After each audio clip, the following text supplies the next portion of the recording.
Have you ever promised yourself, tomorrow, I'll wake up early, I'll stay focused, I'll finally get disciplined, and then tomorrow comes and nothing changes? You're not lazy, you're not broken, and you're definitely not alone. If discipline feels like something other people magically have and you don't, this video is for you. Because the truth is uncomfortable, but freeing. Discipline isn't something you're born with. It's something you learn slowly, imperfectly, and intentionally.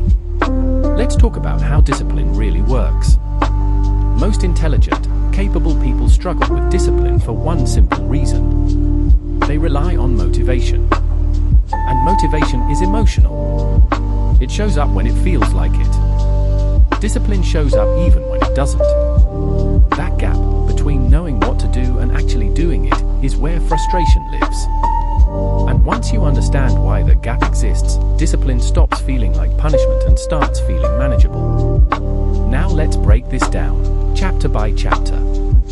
Chapter 1. What discipline actually means.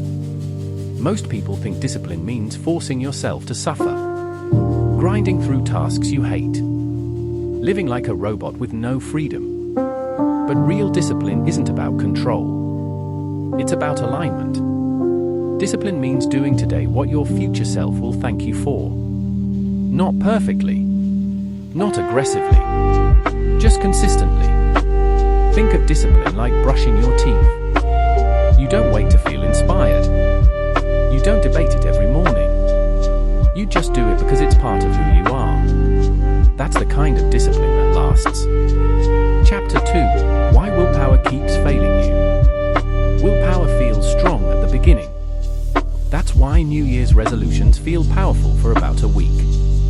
But willpower is a limited resource. It gets drained by stress, decisions, emotions, and fatigue. When you rely on willpower alone, discipline becomes a daily fight. And fights are exhausting. That's why forcing yourself through motivation never works long-term. Discipline has to be designed, not demanded. Chapter 3. Stop waiting to feel ready. One of the biggest discipline traps is waiting for the right mood. I'll start when I feel focused. I'll do it when I'm less tired. I'll begin when life calms down. That moment rarely arrives.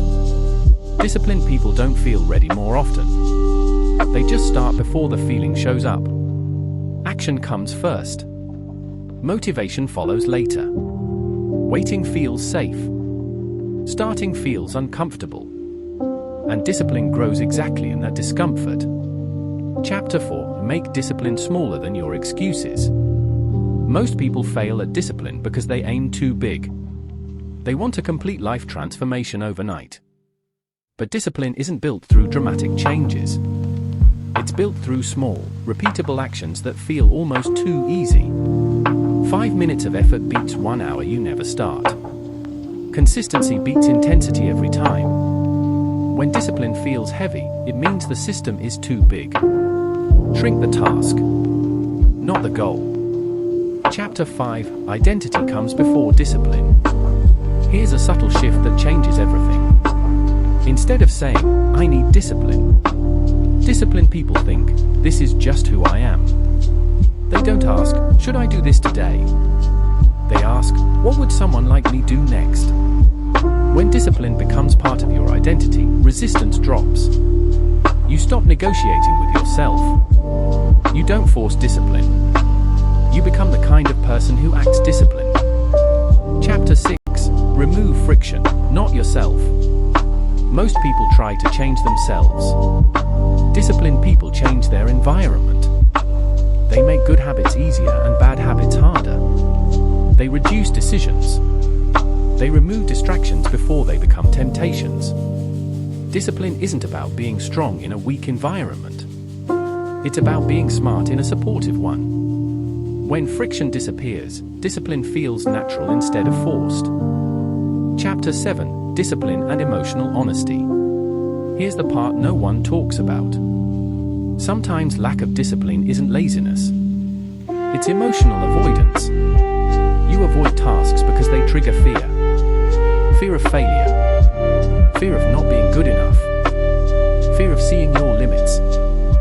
Discipline requires emotional honesty, the willingness to feel uncomfortable without running away.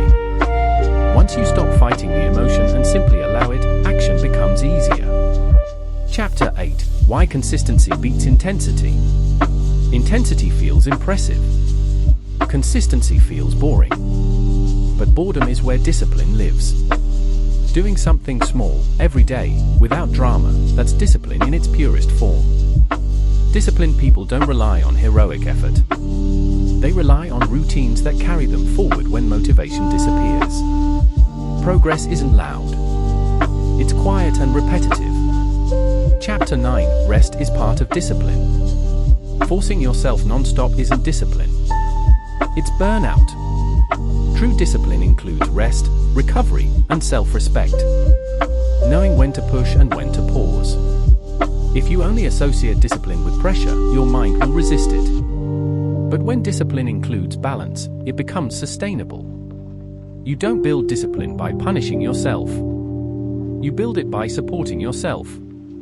Chapter 10: Handling the voice that wants to quit.